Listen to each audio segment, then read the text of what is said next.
CM నాయకత్వంలో cabinet మంత్రులందరూ జంతర్ మంతర్ దగ్గర దీక్షకు కూర్చోవాలన్నారు బీఆర్ఎస్ ఎమ్మెల్యే కేటీఆర్. అందరు ఎమ్మెల్యేలు వచ్చి దీక్షకు మద్దతుగా నిలుస్తామన్నారు. గౌరవ రాష్ట్ర మంత్రి వర్గానికి ఒక ప్రతిపాదన పెడుతున్నా సార్. ముఖ్యమంత్రి గారి మధ్య 2-3 సార్లు అన్నారు. నేను కూడా అదే ఉటంకిస్తున్నాను తప్ప కొత్తదేం చెప్తలేను సార్. ఇలా మా మంత్రుల కమిట్మెంటు, మా ప్రభుత్వం యొక్క కమిట్మెంట్ చూస్తే చాలా చాలా ఆనందంగా ఉంది సార్. చాలా గొప్పగా అనిపిస్తున్నది.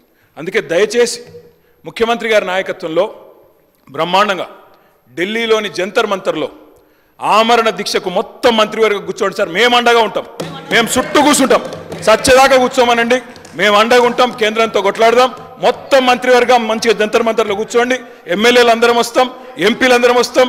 అందరం పోయి కూర్చుందాం, అంతూ చూసుకుందాం సార్. ఎందుకంటే ముఖ్యమంత్రి గారి ఈ మధ్యన ఒక్కసారి కాదు, రుణమాఫీ అంటే హరీష్ రావు దీక్ష చేయాలంటాడు, ఉద్యోగుల సమస్యలు నిరుద్యోగుల సమస్యలు అంటే నన్ను ఆమరణ దీక్ష చేయమంటాడు. అందుకే నేను అడుగుతా ఉన్నా సార్, మొత్తం కేబినెట్ కూర్చోండి, మేము అండగా నిలబడతాం, 1000 మంది వస్తాం. మీరు నిధులు తెచ్చుడో కేబినెట్ కు అంటే ఏం కావాలని నేను కోరుకోను సార్. ఆమరణ దీక్ష కూర్చోవాలని చెప్పి మనస్ఫూర్తిగా మీ కమిట్మెంట్